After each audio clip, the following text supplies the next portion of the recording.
मानसा झंडा।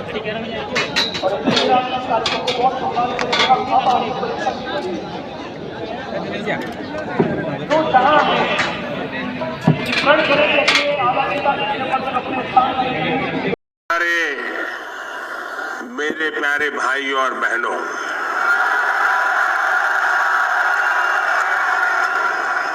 आज इस पावन अवसर पर भगवान देव नारायण जी का बुलावा आया और जब भगवान देवनारायण जी का बुलावा आए और कोई मौका छोड़ता है क्या? मैं भी हाजिर हो गया। और आप याद रखिए, ये कोई प्रधानमंत्री यहां नहीं आया है।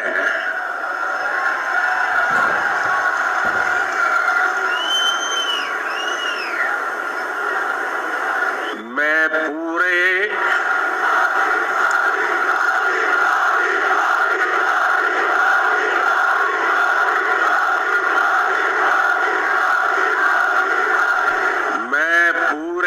भक्ति भाव से आप ही की तरह एक यात्री के रूप में आशीर्वाद लेने आया हूं।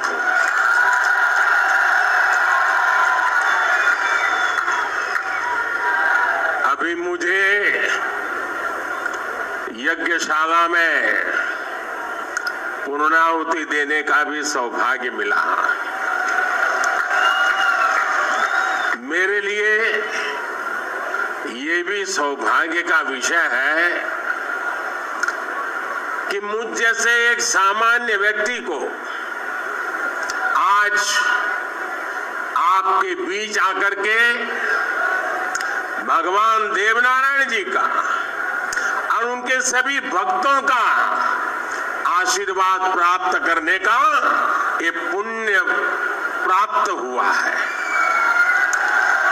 भगवान देवनारायण और जनता जनार्दन दोनों के दर्शन करके मैं आज धन्य हो गया हूं।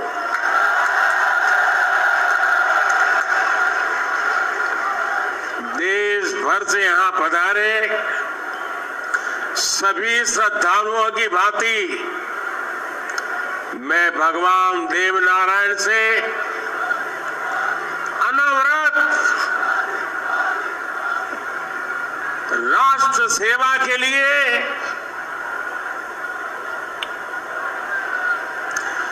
गरीबों के कल्याण के लिए आशीर्वाद मांगने आया हूं।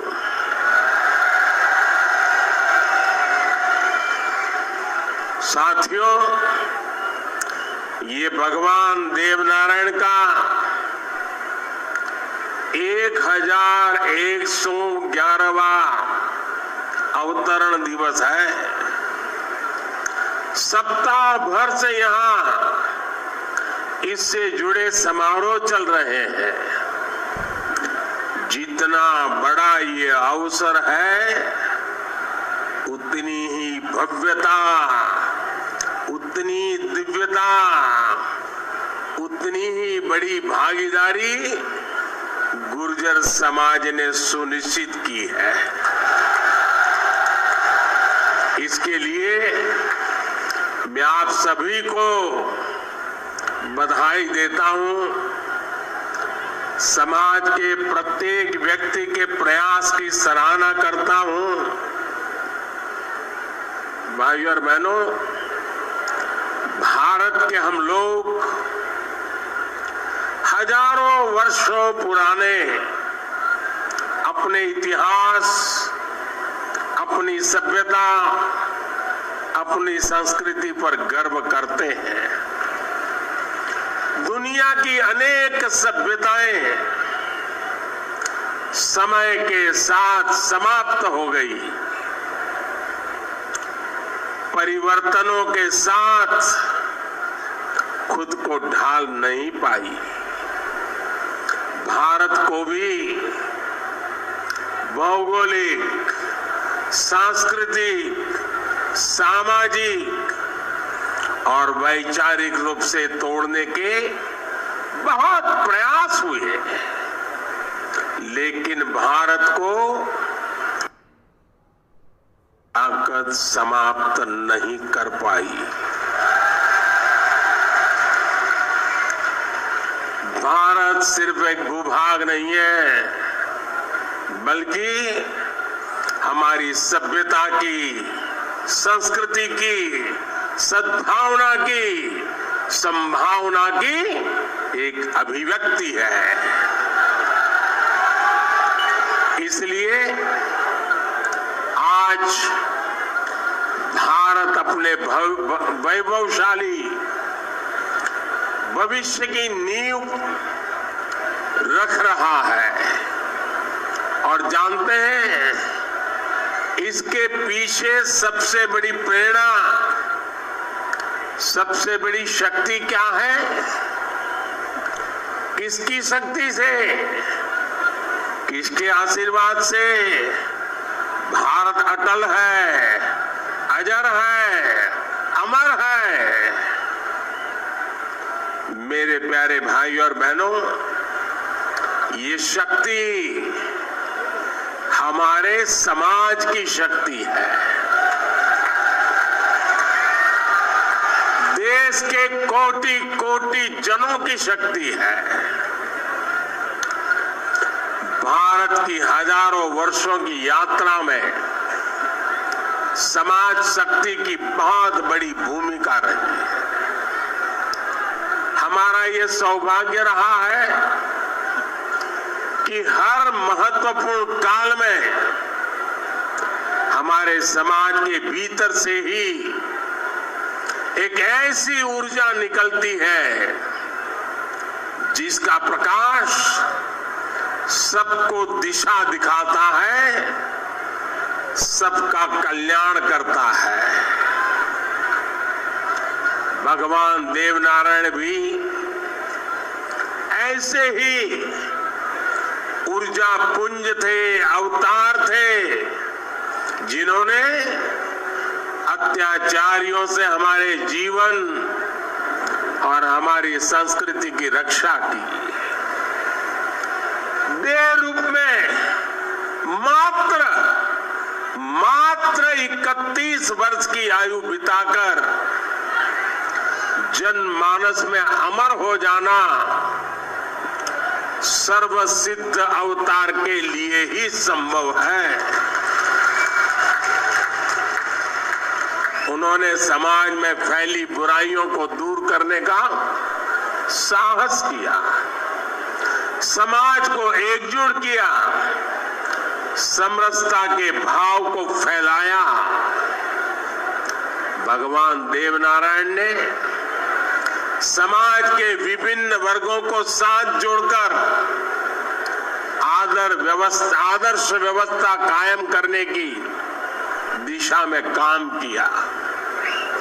यही कारण है कि भगवान देवनारायण के प्रति समाज के हर वर्ग में श्रद्धा है, आस्था है। इसलिए भगवान देवनारायण आज भी लोक जीवन में परिवार के मुखिया की तरह है।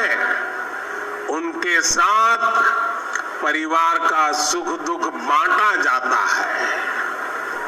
भाई और बहनों, भगवान देवनारायण ने हमेशा सेवा और जन कल्याण को सर्वोच्चता दी। यही सीख, यही प्रेरणा लेकर हर श्रद्धालु यहां से जाता है। जिस परिवार से वे आते थे, वहां उनके लिए कोई कमी नहीं थी, लेकिन सुख सुविधा के बजाय उन्होंने सेवा और जन कल्याण का कठिन मार्ग चुना। अपनी ऊर्जा का उपयोग भी उन्होंने प्राणी मात्र के कल्याण के लिए किया। भाई और बहनों, भला जी भला, देव भला।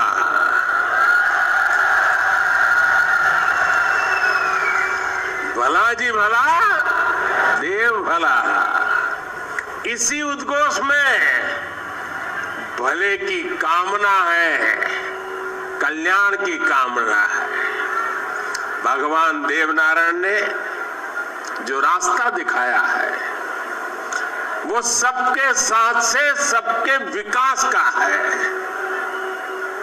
आज देश इसी रास्ते पर चल रहा है। बीते 8-9 वर्षों से देश समाज के हर उस वर्ग को सशक्त करने का प्रयास कर रहा है जो उपेक्षित रहा है, वंचित रहा है। वंचितों को वरीयता, इस मंत्र को लेकर के हम चल रहे हैं। आप याद करिए, राशन मिलेगा या नहीं, कितना मिलेगा,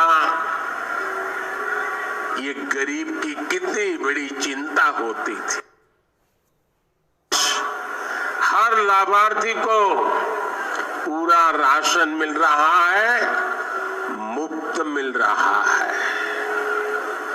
अस्पताल में इलाज की चिंता को भी हमने आयुष्मान भारत योजना से दूर कर दिया है। गरीब के मन में घर को